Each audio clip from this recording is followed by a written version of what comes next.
Souvent, j'ai des clients qui viennent dans mon bureau qui bombent le torse en disant « Ma société vaut beaucoup d'argent, j'ai des contrats de 5 ans, donc ça vaut beaucoup d'argent. » Non, c'est faux. Bienvenue dans l'Accounting Business Club, le podcast dédié aux experts comptables et à l'écosystème comptable au sens large. Je suis Alexis Lama, votre hôte, et également le fondateur de Booster Digital, l'agence digitale dédiée aux experts comptables. Tout de suite, je vous souhaite un excellent épisode et je vous dis à très vite.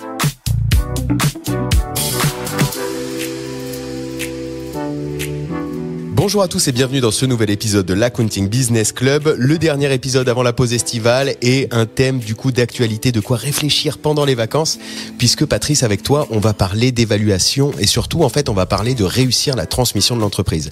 Pourquoi j'ai voulu ce thème et merci d'avoir accepté, c'est parce qu'en fait il s'est passé énormément de choses dans la profession déjà sur le premier semestre. On l'a vu dans tous les épisodes qu'on a fait, il y a la facture électronique qui arrive, il y a l'intelligence artificielle, il y a les éditeurs, il y a les fonds, il y a les sujets de valorisation. Et du coup, en fait, beaucoup de monde se pose la question du comment, à la fois pour les cabinets, mais aussi potentiellement pour les clients, comment on arrive à réussir une transmission, à réussir une cession d'entreprise. Et du coup, j'avais fait un post un jour sur LinkedIn auquel tu avais rebondi, puis on avait échangé, puis après il y a eu plein d'échanges. Bref, c'est pas le sujet maintenant, mais voilà. Donc, je suis vraiment heureux de te recevoir aujourd'hui pour qu'on puisse avoir ce sujet clé en main à la fin de l'heure qu'on va passer ensemble. Comment on fait pour réussir la transmission ou la cession de son entreprise? Est-ce que le challenge te convient? Je prends le challenge, merci beaucoup Alexis. Bonjour à tous également et enchanté pour cette nouvelle émission. Du coup, ce que je te propose pour poser le contexte un peu, c'est de bien comprendre toi aujourd'hui, quelle a été ton aventure, qu'est-ce que tu fais aujourd'hui et pourquoi en fait tu maîtrises le sujet de la transmission et avant d'arriver on parlait d'un deal. Donc voilà, je veux vraiment qu'on comprenne bien aujourd'hui pourquoi tu vas nous expliquer comment réussir la transmission. Alors déjà moi qui je suis, je suis diplômé donc de l'université Paris-Dauphine, option finance et fiscalité, et ensuite en DESS, master 2 de gestion des entreprises de télécommunications, télématique, télévision. Ça m'a donné déjà cette envergure. Ensuite, j'étais analyste financier sur les marchés financiers chez Aurel Leven. On a introduit des sociétés en bourse. Je valorisais les sociétés qui étaient cotées, et j'étais aussi chef de projet chez Matra. Commercial dans une autre entreprise et contrôleur de gestion. Donc j'ai occupé différents postes dans l'entreprise. Puis j'ai créé successivement plusieurs entreprises, un éditeur de logiciels pour les dentistes, puis une société de financement des sociétés innovantes et enfin une société de conseil en fusion-acquisition. J'ai acheté ensuite d'autres entreprises. J'ai vendu ce groupe à Inextenso Deloitte. Je suis devenu associé de Deloitte et d'Inextenso. Aujourd'hui, ma société est leader en France, Inextenso Finance en fusion-acquisition. Et je les ai quittés en 2017 pour créer une nouvelle aventure. Donc aujourd'hui, je suis à la fois entrepreneur, j'ai créé des entreprises, j'ai acheté des entreprises, j'ai vendu des entreprises, j'ai fait la transmission, j'ai aussi fait l'adossement, l'association, les LBO, parce que j'ai aussi acheté des entreprises à titre personnel dans différents secteurs d'activité. Ça me permet d'avoir cette envergure, ce recul. Et aujourd'hui, je m'aperçois que je suis pas seulement un banquier d'affaires qui va organiser un appel d'offres compétitif pour vendre une société, mais je suis surtout le partenaire, le coach du dirigeant pour l'aider à savoir qui il est, de quoi il a besoin et où est-ce qu'il crée de la valeur. Et ensuite, pour analyser l'entreprise, le conseiller pour tout transformer, pour augmenter la valeur. En moyenne, on va doubler la valorisation de l'entreprise. Et enfin, pour organiser le processus M&A classique. Ok, donc plein de sujets. T'as commencé, j'essaie de recadrer pour essayer de saisir tout le parcours. Et t'as commencé du coup salarié, t'as vu les sujets de valo, t'as monté une boîte qui était éditeur dans le dentaire pour les dentistes. T'as revendu cette boîte, c'est ça? Et après t'as rentré dans la fusion-acquisition banque d'affaires. J'essaie de... Alors cette société, je l'ai pas vendue. J'étais associé avec mon oncle. Et on s'est retrouvé avec un gros acteur qui s'appelle Visiodent, qui s'est introduit en bourse à ce moment-là, avec des moyens considérables. Et j'étais un petit peu junior, parce que c'était au dernier millénaire. Ouais, c'est ça, c'est dans la phase des années 2000 ou... Ouais, juste avant l'an 2000, parce qu'après l'an 2000, j'étais analyste financier en bourse, et là, on voyait les valeurs monter de 6% chaque jour et de baisser de 5%. Enfin, c'était hallucinant. Donc l'effondrement. Mais juste avant cet effondrement, ça se développait tranquillement. on avait atteint 200 dentistes en moins de 2 ans.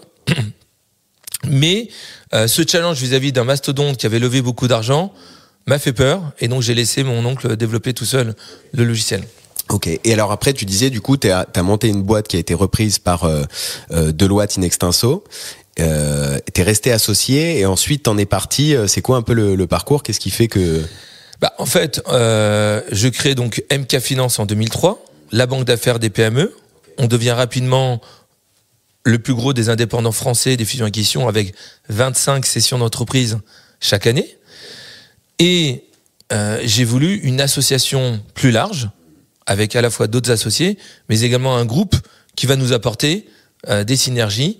Et donc je choisis in extenso et Deloitte avec leurs 100 000 clients PME, en tant qu'expert comptable et commissaire aux comptes, principalement, qui avaient cette volonté de diversifier. Ils se sont développés dans le juridique, les avocats, un peu la gestion de patrimoine, le conseil en société innovante, et donc, ils avaient besoin des fusions-acquisitions. Donc là, je m'adosse. C'est intéressant parce que du coup, c'est un cabinet d'expertise comptable. Alors, cabinet d'expertise comptable, audit, conseil, qui s'est dit, tiens, je vais rajouter cette branche M&A directement pour pouvoir avoir une vente additionnelle sur mon portefeuille. Exactement. Ok. Tout à fait. Alors, depuis, beaucoup d'autres acteurs de l'expertise comptable l'ont fait. Parfois pas avec des salariés spécifiques, mais parfois c'est simplement l'associé, le dirigeant ou un des comptables qui va développer cette branche. Et là, évidemment, in extenso, 250 agences d'expertise comptable, 4500 personnes faisaient déjà du conseil en fusion-acquisition, plus ou moins suivant les agences. Ils avaient même déjà 8 salariés dédiés aux fusion-acquisition dans différentes régions. À Paris, il y en avait un, à Lille, il y en avait un, à Nantes aussi, à Lyon, il y en avait 2, etc. Donc, on récupère ces 8 collaborateurs. Moi, j'avais 15 personnes. Ensuite, on fait plusieurs acquisitions. On monte rapidement à 65 personnes et 75 opérations chaque année. Et donc, c'était à la fois très intéressant, très riche de travailler avec les experts comptables, mais également un dialogue de sourds, parce qu'ils font un métier totalement différent d'une autre, une activité qui se veut majoritairement très récurrente, aujourd'hui un petit peu moins, parce qu'ils ont aussi voulu additionner du service de conseil, et donc, on avait parfois des difficultés à communiquer. Donc, ils nous ont poussé pour augmenter la part récurrence dans notre business. Ah, intéressant. Tu veux dire qu'ils t'ont dit sur toi qu'il y a un business, en fait, pur conseil événementiel. Enfin, événementiel. Quand je dis événementiel, c'est par des événements, des faits de session. Donc, il faut que tu détectes l'entreprise à vendre, que tu trouves l'acheteur, que tu fasses le deal, mais le deal, il peut péter. Et donc, en fait, tu as vraiment c'est que de l'exceptionnel en fait. Et le cabinet, donc in extenso, t'as dit non mais attends, prends notre modèle de récurrent, trouve du récurrent. Ah ouais, et comment tu fais pour trouver du récurrent sur... Alors, on a trouvé ce récurrent, mais au détriment de la valeur de mon cabinet et de son chiffre d'affaires et de sa rentabilité. On a tout simplement proposé à tous les clients et on était obligé d'obtenir un accord que tous les clients payent 3 000 € par mois. Okay. Pendant la durée de la mission. Avec un minimum de 6 mois d'engagement par 6 mois. Ok. Et donc, tu veux dire, c'était à partir du moment où tu rentres, tu signes le mandat.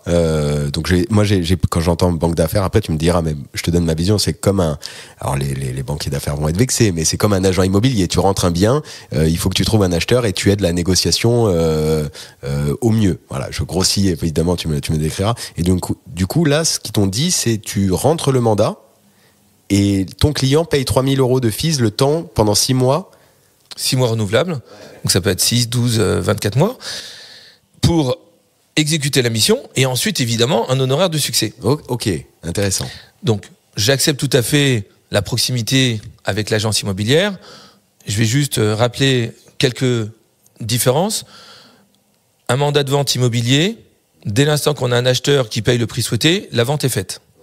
Alors que nous, on a une mission d'assistance, donc c'est pas un mandat, et le client, à tout moment, va pouvoir refuser un acheteur, même s'il paye le prix, souvent pour des bonnes raisons. Par exemple, si une partie du prix est payée en crédit vendeur, en complément de prix, ou si l'acheteur impose des contraintes de garantie de passif ou de durée d'accompagnement, ou si l'acheteur, c'est le concurrent depuis 20 ans et que le vendeur ne veut pas lui vendre. Donc c'est une mission d'assistance. À aucun moment on a un pouvoir de forcer la vente. Et récemment, par exemple, j'ai trouvé un acheteur qui proposait 25 millions d'euros. J'avais un mandat de vente à 10 millions d'euros. Il n'y a pas eu de vente. Simplement parce que mon client vendeur a changé d'avis. Je l'ai tellement aidé à augmenter la valeur de sa société, il s'est dit, mais j'ai un diamant entre les mains, je vais pas le laisser. D'accord. Donc ça m'arrive aussi. Ah, intéressant. La personne était, donc là, on va rentrer sur comment réussir la session, mais la personne, elle voulait vendre, et puis tu lui as montré qu'en fait, tu lui as redonné envie de développer sa boîte, et du coup, ça, on va arriver après sur l'aspect coach que tu as évoqué. Alors, donc chez Inextenso, on a réussi cette récurrence, c'est-à-dire que on prenait que des clients qui payaient 3 000 euros par mois. On en a même eu quasiment 100 en permanence. C'est considérable. Au détriment de, le taux de succès, parce qu'on choisissait plus les clients par la qualité du client, la confiance qu'on avait dans le dirigeant, mais par est-ce qu'il paye ou pas. Et celui qui paye, c'est celui dont personne ne veut, et pas nécessairement la meilleure société à vendre, avec la meilleure récurrence, avec une confiance qu'on ne veut pas instaurer. Et au détriment également des honoraires du succès. Parce que comme on lui impose un fixe, eh bien, on va moins avoir tendance à toucher un honoraire en cas d'opération. Tu réduis ta part de variable. Et donc, ça a permis de payer les salaires de l'équipe, mais pas la structure ni les associés. Et au final, le taux de marge de mon entreprise a fortement baissé, le taux de succès également, et les valeurs enfin. Ok. Donc là, tu étais associé, tu es sorti de l'association et tu as regagné mon indépendance. Ouais, donc effectivement, sur cet écart, c'est-à-dire moi, ce qui m'intéressait, c'était d'augmenter la valeur du patrimoine de mon client et pas de signer des honoraires récurrents et de vendre à tout prix rapidement. Ok. Donc là, tu t'es dit, ok, je me remets à mon compte. Je me remets tout seul à mon compte. Donc, je repars à zéro, tout seul. Et je mets 6 mois pour signer un premier client. Et puis après, j'ai recruté une nouvelle personne tous les 3 mois. Et depuis, donc en 2 ans, on est passé à 8. Et depuis, on est resté à 8. C'est-à-dire, c'est la taille idéale pour que je gère en direct, personnellement, tous les clients. Donc, je gère pas des associés. Je gère désormais des missions des clients. Et on est à 8. Et pour chaque client, c'est l'ensemble de l'entreprise, moi compris, qui travaillons pour chacun des clients pour seulement 5 à 6 clients dans l'année. Ok, donc là, vous faites aujourd'hui 5 à 6 deals dans l'année. À peu près. Donc, j'imagine des deals plus gros pour que... Des deals plus gros, mais aussi avec une transformation plus grande. C'est-à-dire, au lieu d'être uniquement intermédiaire, on va passer énormément de temps, plus de 3000 heures, à coacher le dirigeant, identifier ses qualités, ses défauts, ce qui lui fait plaisir, et ce qu'il l'aime beaucoup moins, pourquoi il en a marre du quotidien. Également pour l'orienter vers là où il crée de la valeur, là où il a du plaisir, et là où il est vraiment expert, et on va le délester de ce qu'il fait par habitude et qui ne crée pas de valeur, de ce qu'il fait par habitude alors qu'il y a des personnes qui sont meilleures que lui, ou des logiciels ou des sous-traitants, et enfin le délester de ce qui l'embête, et ce qui le tracasse, et ce qu'il fait par obligation. Et donc ça, c'est une première étape. La deuxième chose qu'on fait au quotidien, c'est la transformation de l'entreprise. Et on le faisait pas vraiment chez Inextenso. C'est-à-dire, on va tout remettre en question dans l'entreprise. La récurrence, les contrats, les salariés. On va même parfois recruter des salariés. Par exemple, là, on vient de closer un deal. On a recruté un nouveau directeur général, une assistante de direction, un chef de projet, 3 commerciaux pour une boîte qui est passée donc pendant la mission de 20 à 30 personnes. Ok. Donc en fait, tu transformes aussi concrètement la boîte. Et là, il a encore envie de la vendre ou Alors là, on l'a remis dans le système. C'est-à-dire non seulement il a touché un gros cash out, mais il est toujours actionnaire. Comme ça, il n'a pas besoin de se poser la question est-ce que je vends ou est-ce que je continue ? Il a vendu à un prix 3 fois supérieur au prix souhaité, mais en plus, il est resté actionnaire prépondérant dans l'opération. Alors du coup, rentrons dans le vif du sujet et je vais essayer de le faire parallèle entre une entreprise. Pour moi, un cabinet d'expertise comptable est une entreprise. Donc tout ce qu'on devrait pouvoir échanger en ce moment, les auditeurs devraient pouvoir se dire, ok, moi aussi, je peux fonctionner comme ça. Mais j'ai presque envie de prendre l'exemple de Booster Digital comme ça au moins. Mais la boîte est trop petite à date pour valoriser. Mais qu'est-ce que je fais ? C'est quoi les premières actions Je te rends compte, c'est quoi? J'ai envie de vendre ma boîte et je t'appelle. Un jour, tu m'envoies un message et tu me dis tu veux vendre ta boîte. C'est quoi le début? Par quoi on commence? Et ensuite, toi, qu'est-ce que tu vas checker? Qu'est-ce que tu vas regarder en premier pour essayer de trouver des axes d'amélioration? Alors, effectivement, la plupart des dirigeants viennent nous voir parce qu'ils ont un projet de vente.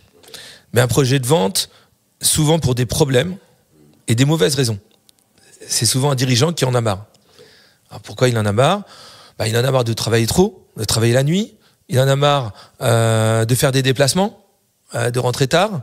Il en a marre de ses salariés, de ses associés, des syndicats. Il en a marre des clients ou des fournisseurs, de l'usine.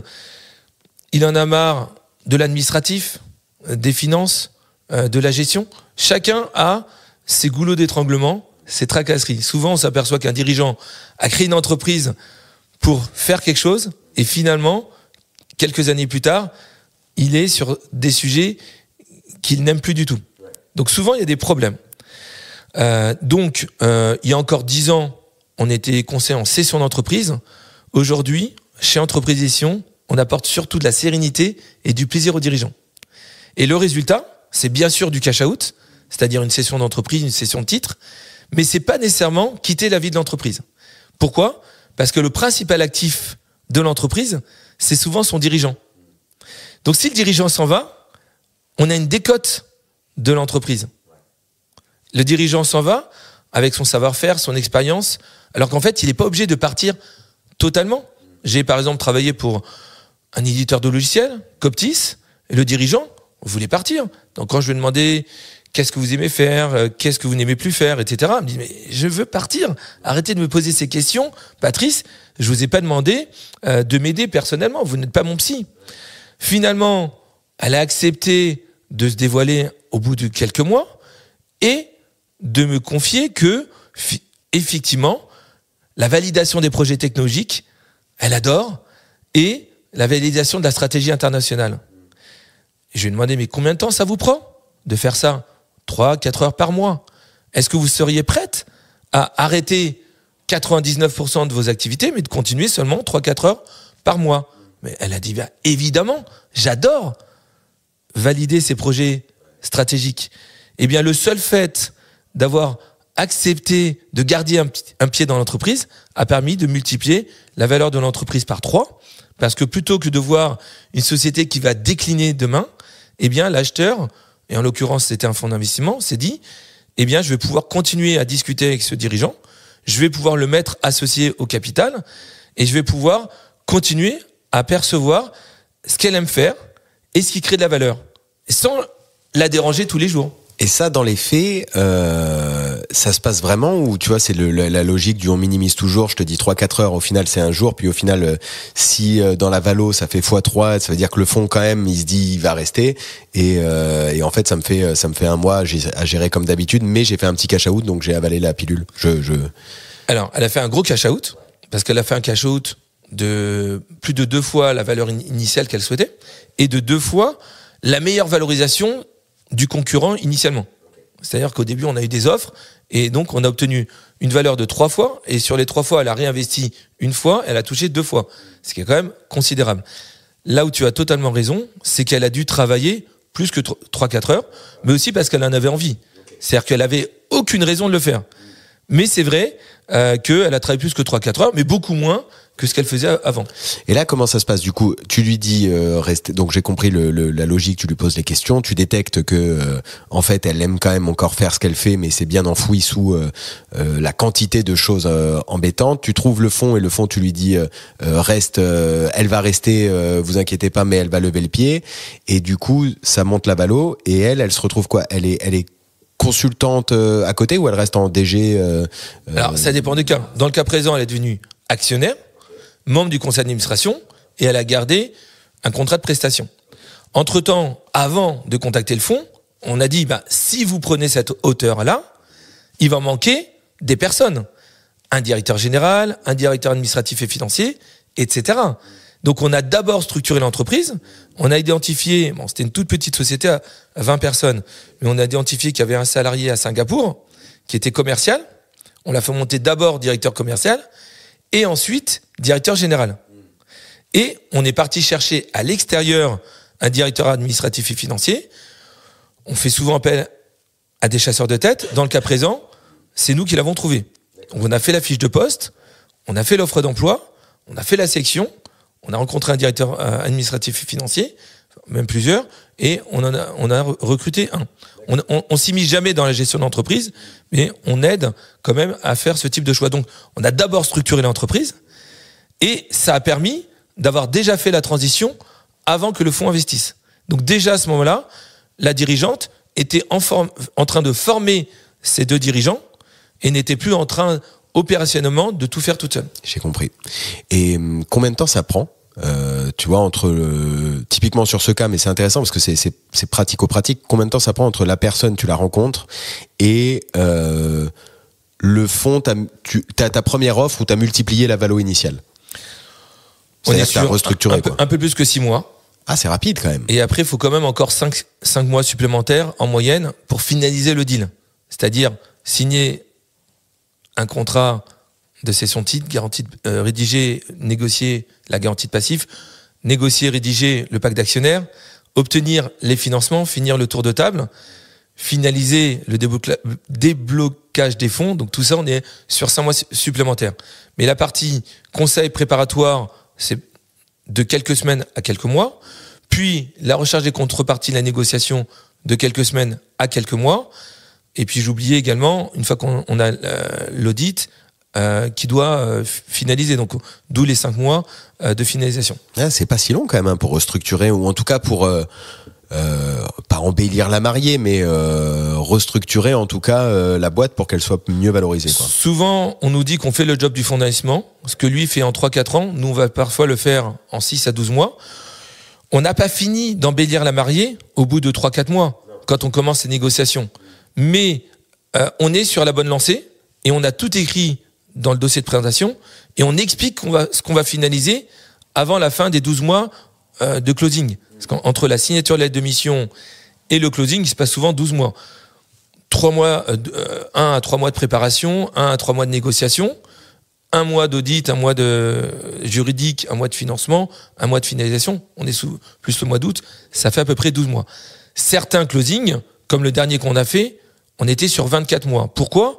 Parce qu'on a vendu un data center, acheté un autre data center, recruté un directeur général, recruté une assistante de direction, un chef de projet, chercher les mécanismes qui ont fait que l'entreprise depuis 20 ans n'avait jamais réussi à recruter et à pérenniser un seul commercial, trouver les commerciaux, monter une vraie équipe de commerciaux, apporter une récurrence supplémentaire au contrat existant, mener à bien la négociation, finaliser la négociation. Là, on était sur 24 mois.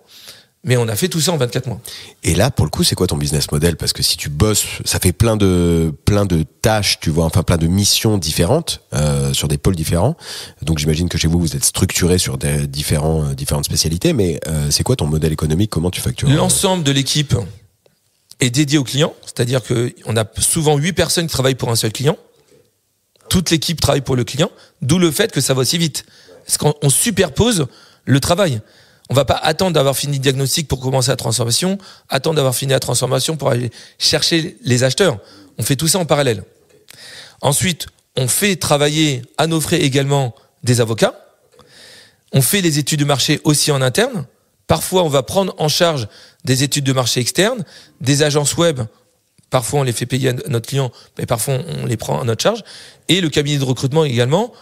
On va parfois utiliser des cabinets qu'on va payer nous-mêmes, ou parfois on va les faire payer par notre client. Mais nous, notre business model, c'est 100% au succès. 100% au succès. Alors par exemple, dans cette dernière opération, contractuellement, on avait écrit qu'on aurait pu toucher des honoraires à la cession du data center, à l'acquisition du data center, mais finalement, on a fait cumuler ces honoraires pour attendre la fin de l'opération, pour maximiser la rentabilité de l'entreprise, parce que si on avait fait payer l'entreprise ces honoraires intermédiaire, la rentabilité aurait baissé, et comme la société est valorisée sur un multiple de rentabilité, nous on veut que la rentabilité avant la vente soit maximale. Et on a un système de rémunération exponentielle, un peu comme l'IRPP, l'impôt sur le revenu. On a un taux exponentiel. On fait exactement l'inverse de beaucoup de banques d'affaires. On va avoir un taux exponentiel, Et on va pas augmenter de 3 à 5%. On va augmenter parfois à 20% ou même à plus que 20% sur la tranche marginale. Parce que ce qui est le plus compliqué, c'est d'obtenir le dernier million d'euros. Ah, attends, vas-y, explique-moi, c'est intéressant. Comment tu prices? Parce que pour moi, j'ai un sujet déjà si tu me dis que tu travailles 24 mois, grosso modo, mais que t'as pas d'entrée d'argent, si ce n'est au moment du débouclage, il faut que ça se déboucle en plus, parce que il y a dans la session, dans une session d'entreprise, des histoires que j'en ai autour de moi, c'est les roller coasters, c'est les montagnes russes, ouais, merci.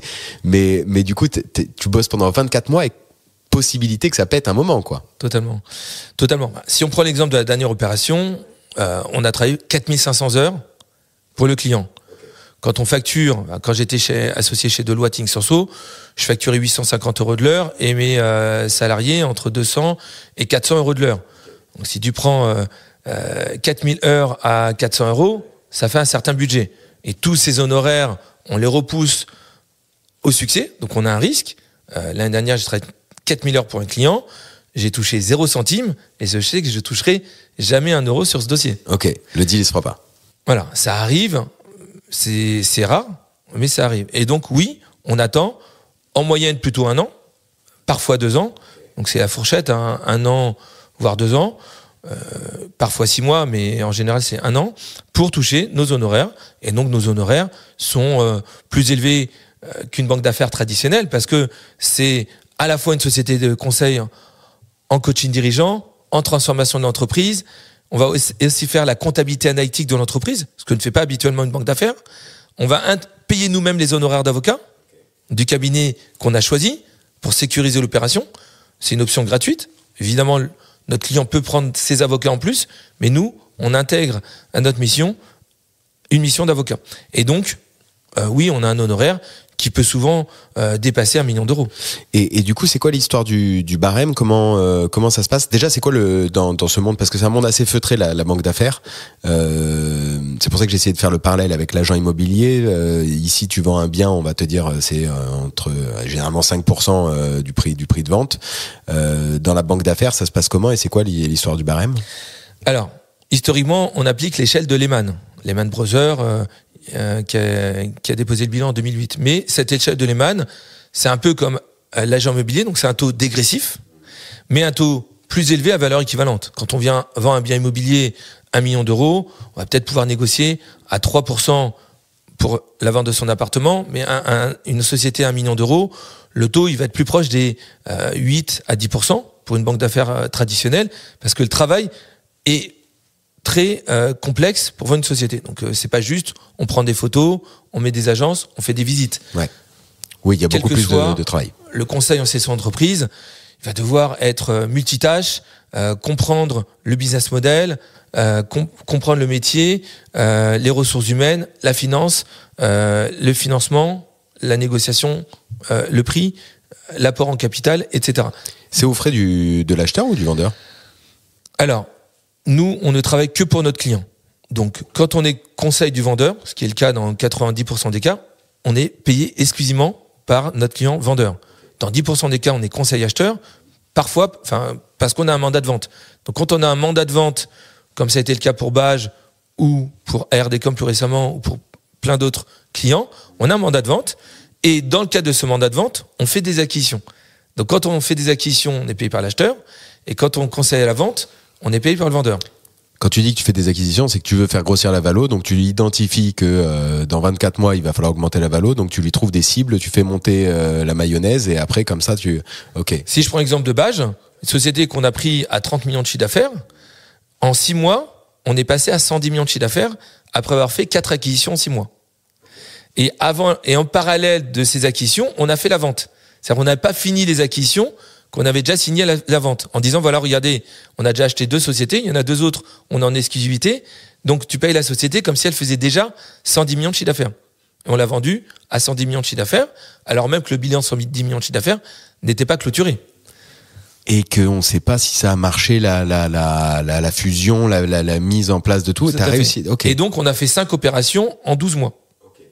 Et là, évidemment, pour les 4 acquisitions, on a eu 4 honoraires acheteurs, plus l'honoraire de vente, mais tout ça regroupé au closing. On n'a pas voulu facturer avant la vente finale c'est 5 opérations. Ok, donc je reviens sur... tu étais sur l'échelle de Lehman. Donc l'échelle de Lehman, on a un pourcentage qui va de 10 à 1%, et souvent les banques d'affaires appliquent 1% sur le million supplémentaire. La majorité des banques d'affaires appliquent un pourcentage fixe en disant voilà, ta société vaut 20 millions, donc on te demande 4% du prix de vente avec un minimum à 300 000. C'est possible. Ou certains appliquent comme nous un taux progressif, mais quand je demandais à mes associés de Deloitte qu'est-ce que tu appliques comme taux, ils me disent bon, pour 20 millions, on demande 3%, et sur les millions supplémentaires, on est sur 4,5%. C'est pas hyper excitant.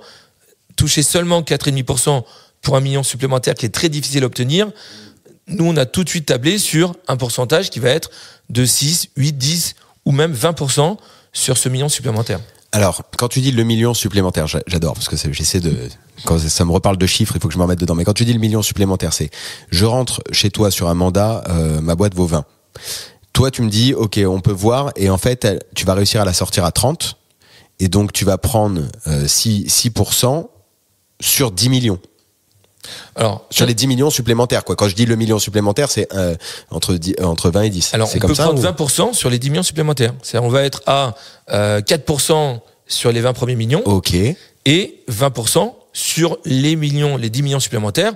Alors, dans certains cas, c'est 6%, mais 6% par rapport au travail investi, parce que 1 million, c'est dur d'obtenir. On parle de 20 à 30, mais déjà passer de 20 à 21, c'est pas si facile que ça.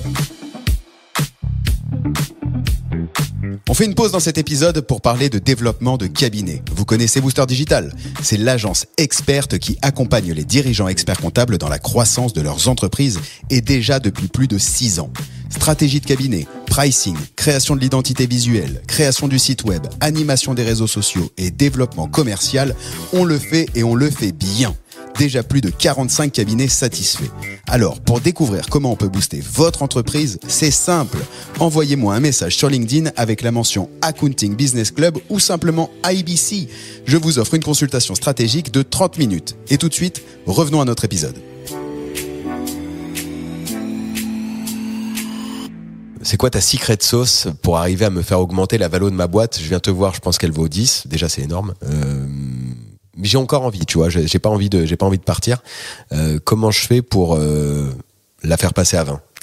Alors déjà, même si tu as envie de partir, nous, notre job, c'est de bien te comprendre. Parce qu'on peut partir totalement. J'ai donné l'exemple à 3-4 heures par mois. Mais on peut aussi partir totalement sans plus jamais mettre les pieds dans l'entreprise. Mais on peut rester uniquement actionnaire. Quand tu es actionnaire d'une société cotée en bourse ou d'un fonds d'investissement, tu ne mets jamais les pieds dans l'entreprise.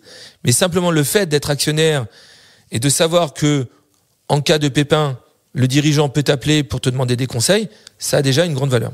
Et donc dans ce cas-là, en fait, ça remonte, mais ça remonte au début où t'analyses, tu me screens moi, tu regardes qui je suis, ce que je veux réellement, quelle est mon attente, et en fonction, il va y avoir la bonne solution. Et si je prends cet exemple où je veux partir mais je reste actionnaire, tu vas me trouver un racheteur qui va me dérisquer, donc me faire un cash out d'une partie pour que je ne travaille plus, etc. Je reste actionnaire pour rester un espèce de garant, c'est ça, en quelque sorte, pour rassurer tout le monde.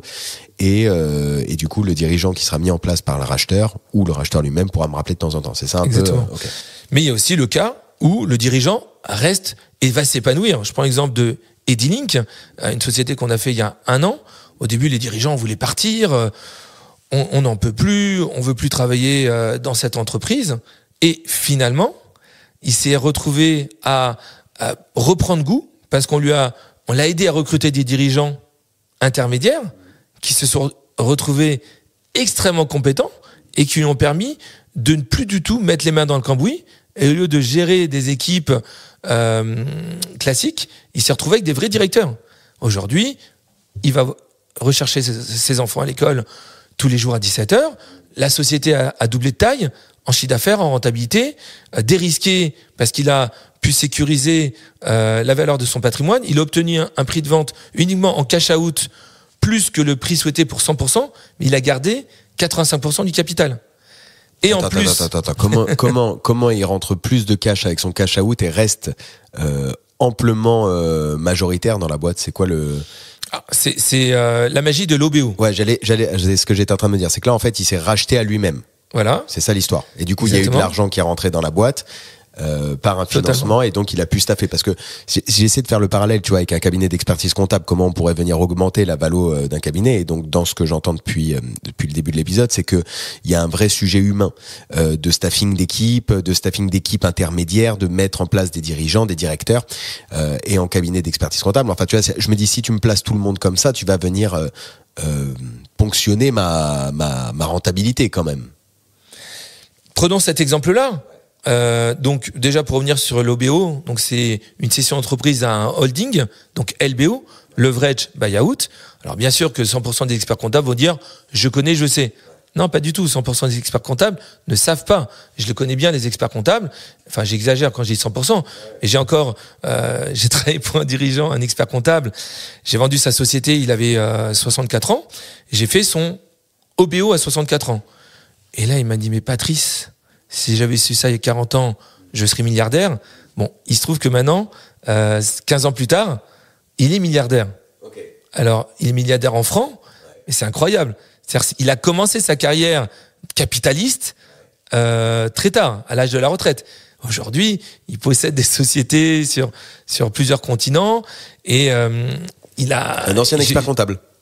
Il est toujours expert comptable, mais il a maintenant de l'immobilier, des entreprises de services, d'informatique, des centres commerciaux, du service de nettoyage, du gardiennage. Enfin, il s'est vraiment épanoui à l'âge de la retraite. Okay. Il pensait tout connaître de la finance. Il a reconnu que je l'ai aidé à passer un cap extraordinaire. Et là, du coup, c'est quoi typiquement le... Donc là, il a fait quoi ? Il a fait un OBO. Un OBO. Ouais. Donc c'est-à-dire qu'il a vendu sa société. Il a touché un prix plus élevé parce qu'en restant dans l'entreprise, ça a doublé la valeur de l'entreprise. Ce cash out, il a réinvesti dans plein d'entreprises et l'argent qu'il a réinvesti lui a également permis, encore quelques années plus tard, de toucher plus que la valeur initiale de l'entreprise. Revenons sur la théorie du LBO. Donc c'est la cession à un holding qu'on va financer beaucoup par de la dette bancaire, également par d'autres types de financement, crédit vendeur, complément de prix, BPI France, dette privée, obligations simples, obligations convertibles, pourquoi pas du capital. On peut laisser 10, 20, 30, 60% du capital à un tiers, mais c'est parfois, on va rester majoritaire, parfois on va devenir minoritaire. OBO, ça veut dire owner buyout. C'est le propriétaire lui-même qui rachète la société par l'extérieur. Je pensais que c'était que pour certaines catégories d'entreprises. Quand ma tante dentiste m'a dit « j'ai fait une session de ma patientèle à moi-même il y a 20 ans, en passant de indépendante dentiste à SEL, Société d'entreprise libérale », j'ai compris que tout le monde pouvait faire un OBO. De 100 000 euros à 100 millions. Alors tout le monde dans le cas où une entreprise, je nuance, mais c'est tout le monde dans le cas où ton entreprise, elle sort suffisamment de bénéfices parce que en fait l'emprunt que tu vas, c'est un élément financier, hein, mais c'est l'emprunt que tu vas faire pour te racheter toi-même. Donc la banque te finance le fait que tu te rachètes toi-même et donc du coup tu vas tirer sur la boîte, ce qui était le modèle des LBO. Tu viens tirer sur l'EBE de ta boîte, sur le cash de ta boîte pour rembourser la dette.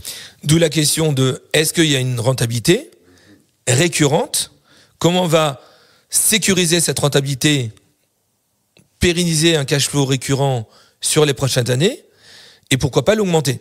Donc, dans l'expertise comptable, on sait qu'on est théoriquement sur de la récurrence pérenne. Alors, je dis théoriquement, parce qu'aujourd'hui, les bouleversements de l'intelligence artificielle, des logiciels, de l'externalisation, de la facture électronique, de tout ça, ouais, la facturation électronique peut tout bouleverser du jour au lendemain. Mais la récurrence, à mon avis, elle est encore là un petit moment. On est sur de la récurrence. Beaucoup plus que dans la majorité des secteurs. Mais il y a aussi beaucoup de secteurs sur lesquels on peut faire des LBO. Exemple, Bage, on était sur une société de construction, de travaux, et pourtant, on a fait cette OBO, etc. Donc, même dans des secteurs où on n'est pas sur une récurrence évidente, on peut construire la récurrence. Et donc, c'est le point de la récurrence, de l'analyse de la récurrence des contrats, de changement des contrats. Par exemple, souvent, j'ai des clients qui viennent dans mon bureau, qui bombent le torse en disant « ma société vaut beaucoup d'argent, j'ai des contrats de 5 ans. Donc, ça vaut beaucoup d'argent. » Non, c'est faux. Parce que le client qui a signé pour 5 ans, il rêve d'une seule chose pendant les 5 ans, c'est de remettre en compétition les fournisseurs et de résilier au bout des 5 ans. Donc, il y a beaucoup de chances de perdre le client. Exemple Canal+, ou Itinéris pour les plus anciens, Orange, ils avaient des abonnements fermes de 24 mois et ils ont changé les abonnements de 24 mois contre des abonnements de 1 mois renouvelables. C'est pas par plaisir, c'est parce qu'ils se sont aperçus que le taux de récurrence, de renouvellement et du churn des contrats de 1 mois était beaucoup plus avantageux que de 24 mois. Ils perdaient énormément de clients, la majorité des clients, au bout de 24 mois. Quand on a des contrats de 5 ans, l'espérance de vie résiduelle moyen, c'est 2 ans et demi. Parce que si on a 5 contrats qui ont 1 an, 2 ans, 3 ans, 4 ans, 5 ans, eh bien, en moyenne, il reste 2 ans et demi de contrat. Et à l'échéance des 2 ans et demi, en moyenne, on perd la moitié des clients. Encore plus s'il y a une cession entre les deux. Parce que les dirigeants disent, mais non, mais ce client, je l'ai depuis 15 ans. Oui, mais une fois que tu as vendu, peut-être que tu vas le perdre parce que tu es moins investi. Et donc souvent, pour améliorer la récurrence et la résilience, on va réduire la durée d'engagement. Free, à l'époque, je m'en souviens, Free, ils ont réduit de moitié le prix de l'abonnement téléphonique, du téléphone portable, de 40 à 19 euros, et en réduisant aussi la durée d'engagement. C'est pas logique. Moi, ça m'a empêché de dormir.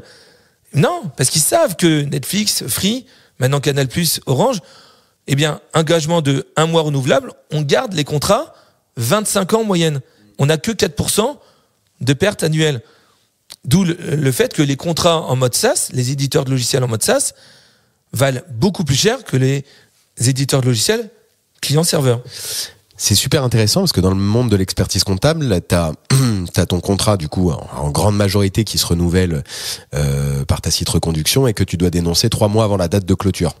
Et d'ailleurs ça se voit en termes de marketing digital, tu vois en mois de septembre un nombre de publicités qui te disent alors pas aussi ouvertement, quoique maintenant ça commence à l'être un peu plus, quand bien même ce serait border en termes de déontologie, mais changer d'expert comptable, rencontrer votre nouvel expert comptable, comment changer d'expert comptable.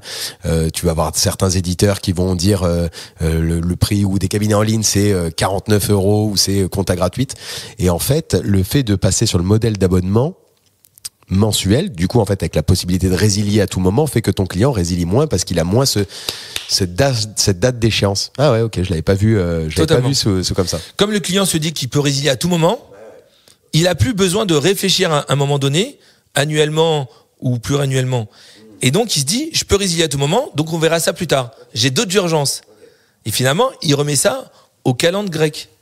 Ouais, parce qu'il a pas ce rendez-vous de dire tiens, j'ai la dernière deadline j'ai jusqu'au 30 septembre pour résilier ma mission, quoi. Okay. Et Free a tout compris. Moi, j'ai mis 15 ans à comprendre ce que Free avait tout compris. Free, ils comprennent beaucoup de choses, ils vont très vite.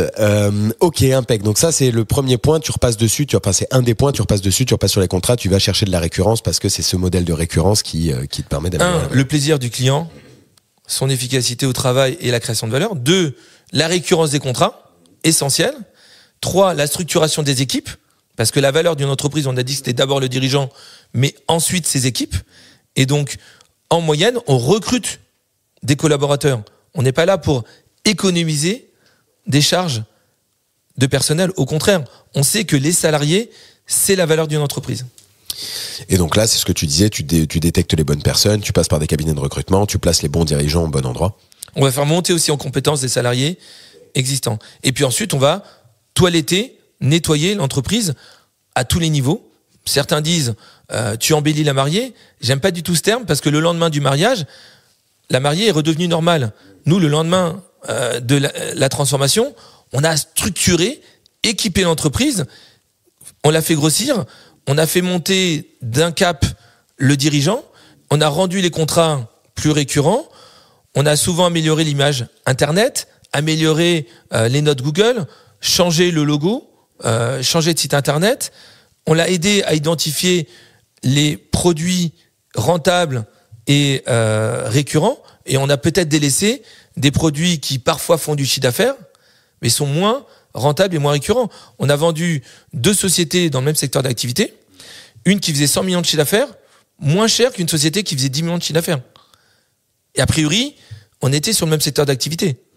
Sauf qu'il y en avait une qui préférait les gros contrats qu'il risquait de perdre rapidement, parce que comme c'est des gros contrats, tout le monde les veut, alors que l'autre additionnait des petits contrats de maintenance sous les radars, et les 1000 contrats qui pouvait pas perdre, parce que même s'il en perdait 10, il y en avait 990 derrière. Donc il n'avait pas de dépendance à un client, il en avait beaucoup et au final la masse... Ah ouais, intéressant. C'est aussi le cas souvent dans les cabinets d'expertise comptable, mine de rien. C'est quoi le next step, tu vois, dans les banques d'affaires ou dans ton métier? Qu'est-ce qui fait la différence en fait? Alors déjà, moi j'aimerais bien être copié, parce qu'on ajoute gratuitement ces services. Et parfois, on a l'impression d'être les seuls. Donc, être les seuls, ça veut dire qu'on s'est peut-être trompé. Donc, on aimerait bien que les autres banques d'affaires offrent ce type de service. Récemment, on m'a dit qu'on était plus cher que Rothschild et Lazare. C'est vrai, mais Rothschild et Lazare ne font pas le coaching dirigeant, ne font pas la transformation de l'entreprise, n'offrent pas les honoraires d'avocat, ne font pas non plus toujours la comptabilité analytique. Certains me disent, oui, mais regarde, ce banquier d'affaires offre ces services. Oui, mais c'est par des équipes et des filiales différentes. Exemple, quand moi j'étais associé d'Inextenso Deloitte, oui, Deloitte, Inextenso, alors maintenant Inextenso s'est séparé de Deloitte, mais on me disait, oui, regarde, ils font bien le service juridique, ils vont aussi faire du conseil en stratégie. Oui, mais c'est des équipes différentes avec des associés qui n'ont pas l'habitude de travailler ensemble. Donc pour moi, j'ai l'impression que ce qu'on fait, c'est l'avenir du banquier d'affaires, un travail sur mesure, mais c'est aussi, à l'extrême, l'automatisation et l'intelligence artificielle qu'on utilise au quotidien. Mais le service que je viens de détailler, il ne peut être offert que pour des valorisations de 5 à 100 millions d'euros minimum. Pour les petites valorisations de 0 à 5 millions, qui représentent 99,9% des entreprises françaises, il faut trouver un système d'automatisation du process M&A qui est extrêmement complexe. Donc on travaille également à la digitalisation de notre profession. On a un partenaire dans lequel on a investi aussi capitalistiquement, c'est Dealmaker. Ah ouais, j'allais te dire, ils viennent d'être incubés chez Inest en plus. Exactement. Ou accélérés, pardon, pas incubés. Donc avec Eliade Samoun, on est très investi chez eux, et avec un autre partenaire, Arx Corporate Finance, ce sont deux métiers de digitalisation qui permettent, comme tu l'as vu chez Inest, Dealmaker, de récupérer les FEC de plusieurs entreprises. Donc on peut gérer un groupe de 10 entreprises sur 5 ans, de mettre toutes les FEC, les 50 FEC sur l'outil. Ça va générer l'analyse financière, le retraitement multi-annuel, ça va générer les intercos. On va pouvoir personnaliser les retraitements des coûts dirigeants, les EBITDA IFRS 16. Ça va automatiquement créer un dossier de présentation qu'on va pouvoir compléter manuellement, mais il y a de l'intelligence artificielle, mais on va aussi créer des camemberts automatisés de répartition du chiffre d'affaires par activité, parce que c'est déjà dans la comptabilité. Également par client, par fournisseur, et donc pour l'expert comptable, il peut déjà appuyer sur un bouton et automatiquement générer toute une partie de l'intelligence du M&A ou de l'analyse financière. Ça, c'est génial, et allez-y, courez vers Dealmaker, ça vous donne une vision de vos clients et de votre propre cabinet d'expertise comptable également, que vous n'aviez jamais vu. Il faut aussi investir un peu de temps, un peu d'énergie, mais c'est magique. C'est une très belle page de pub pour Dealmaker. Non, mais c'est cool en plus, parce qu'une société, je crois qu'en plus il y a un sujet avec Inest où on peut devenir bêta-testeur. C'est sûr, et du coup Dealmaker étant accéléré chez Inest, vous aurez l'occasion de les croiser normalement aux universités de Paris en septembre et au congrès, parce que Inest a toujours un stand. Donc voilà, ça c'est intéressant d'en parler. Et puis j'avais vu la démo et en effet je trouvais que c'était intéressant, et c'est cool que tu as investi dedans. Ça veut dire qu'en fait tu es quand même moteur de la digitalisation de ton secteur qui évolue. Et tu m'as fait le parallèle parce que je voulais justement te demander du coup si grosso modo ton service 360 qui va beaucoup plus loin que simplement de la transac, il est fait sur les 5 millions et plus. La grosse majorité des portefeuilles des experts comptables, et quand on parle de nouvelles missions, ça peut être une des nouvelles missions. Et donc potentiellement, il y a Dealmaker du coup qui va être dispo pour les cabinets. En plus, on sait que ça va se baser sur la donnée, donc c'est cool. Qu'est-ce que tu pourrais dire à un cabinet qui aujourd'hui ne fait pas du tout de mission comme tu le fais, pour commencer à mettre le pied à l'étrier? Par quoi on commence en fait? Je veux quand même d'abord dire que le métier de conseiller en fusion-acquisition est un vrai métier. Ouais. Oui, on peut pas s'improviser. Chaque expert comptable et chaque comptable peut devenir conseiller en fusion-acquisition. Donc tout le monde peut s'improviser conseiller en fusion-acquisition. Le problème, c'est de faire les deux métiers en même temps. Parce que quand on dépense 3000 heures pour céder une entreprise, nous en tant que conseil, l'expert comptable, il n'a pas du tout la même disponibilité de temps.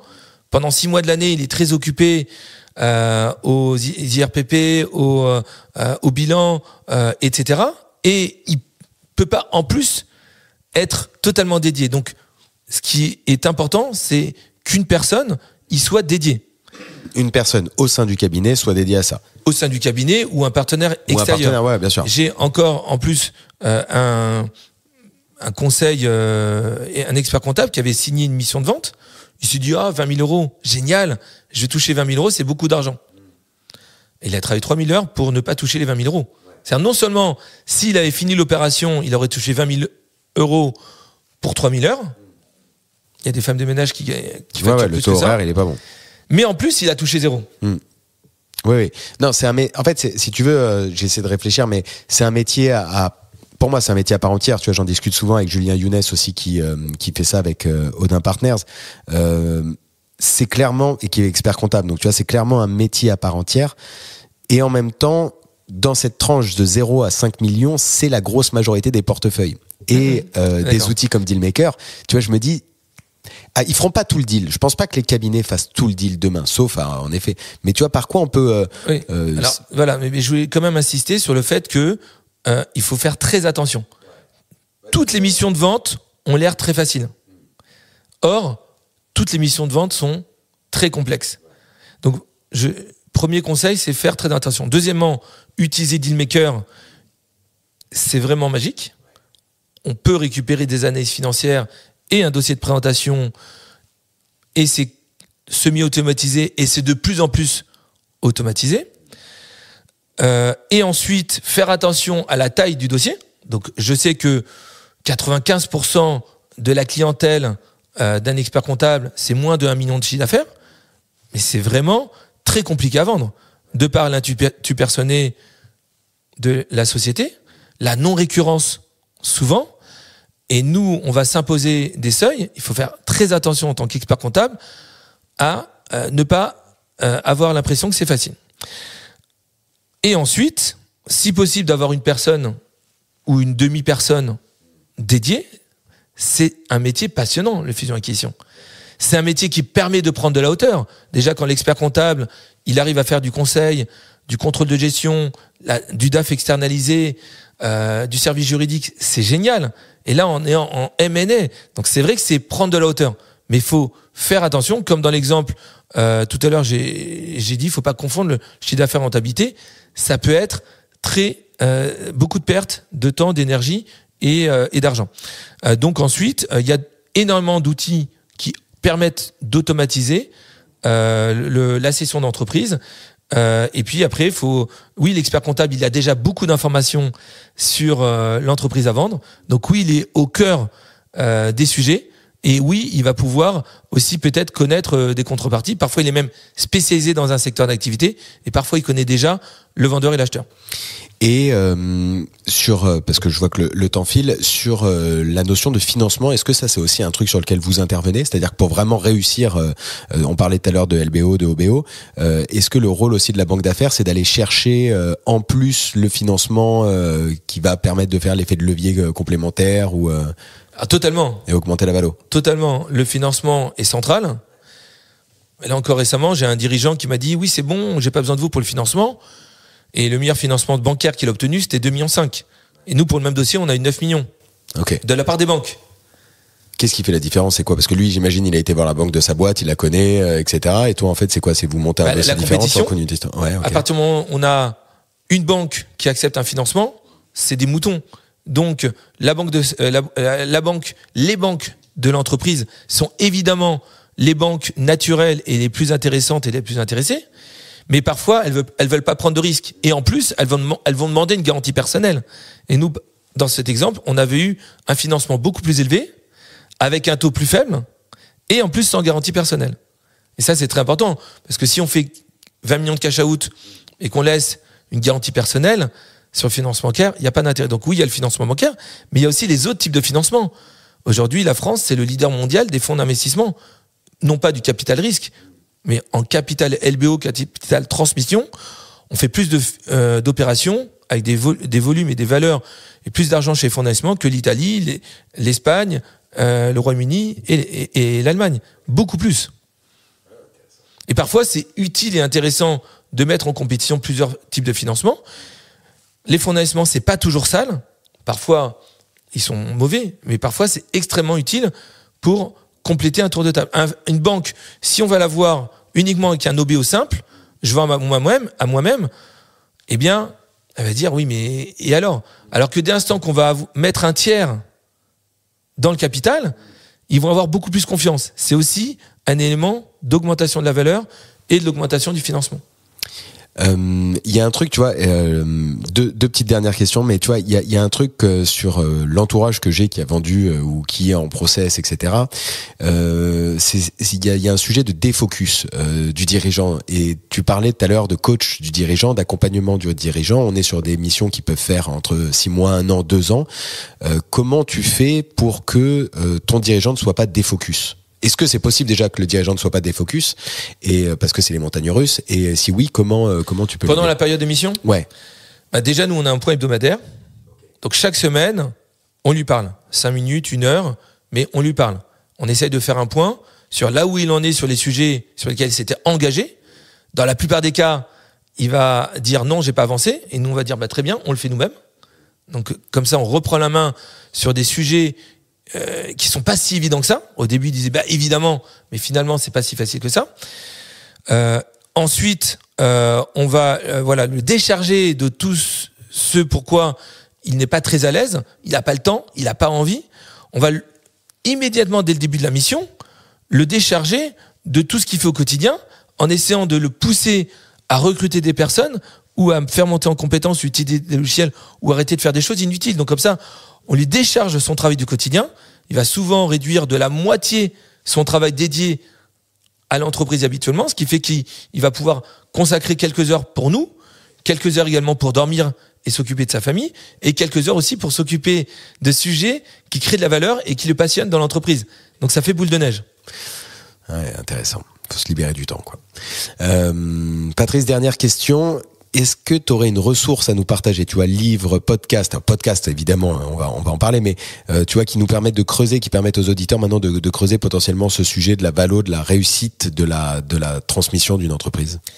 Alors abonnez-vous au compte LinkedIn de Eliade Samoun, qui est mon associé et qui poste chaque jour de façon très didactique sur les réseaux sociaux, sur LinkedIn. Envoyez-lui un message directement, il va se faire un plaisir de vous envoyer le book des 500 dernières publications sur un PDF. Je mettrai son profil en commentaire, enfin en description de l'épisode.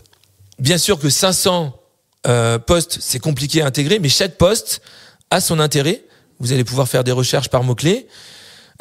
Et ensuite, faut rentrer dedans. Parce que moi-même qui ai une certaine expérience, j'en apprends tous les jours. Ouais, parce que c'est beaucoup d'humains au final. C'est beaucoup d'humains, mais c'est de l'aventure et c'est à chaque fois des nouveaux dossiers. Et on avance, on tire encore plus la corde sur des sujets originaux et nouveaux, et on découvre des aspects de création de valeur possibles supplémentaires. Magnifique, écoute, franchement, donc on met le descriptif de le profil LinkedIn. Et si on veut te contacter, on te met aussi ton profil pareil, LinkedIn. sur mon profil LinkedIn, mon numéro de portable, mon agenda est cliquable sur LinkedIn également. Direct. Allez, impec. Est-ce que tu veux rajouter quelque chose ? Good ? Non, l'aventure de l'entrepreneuriat, continuer, développer, c'est magique. Allez, impec. J'aurai plaisir à suivre en tout cas ton aventure et les prochains deals qui se feront. Merci beaucoup pour tout ce que tu as partagé. Merci à toi Alexis, merci à tous. J'ai hâte de t'appeler potentiellement un jour en cas de session, mais pour l'instant l'aventure continue. Merci à tous en tout cas d'avoir écouté cet épisode. Si ça vous a plu, vous savez ce qu'il vous reste à faire, hein. Mettez 5 étoiles, mais surtout partagez-le. Et si vous l'écoutez au moment de sa sortie, à savoir fin juillet, je vous souhaite de très belles vacances à tous et je vous donne rendez-vous en septembre pour beaucoup d'événements et de super nouveaux épisodes. Je vous dis à très vite. Ciao.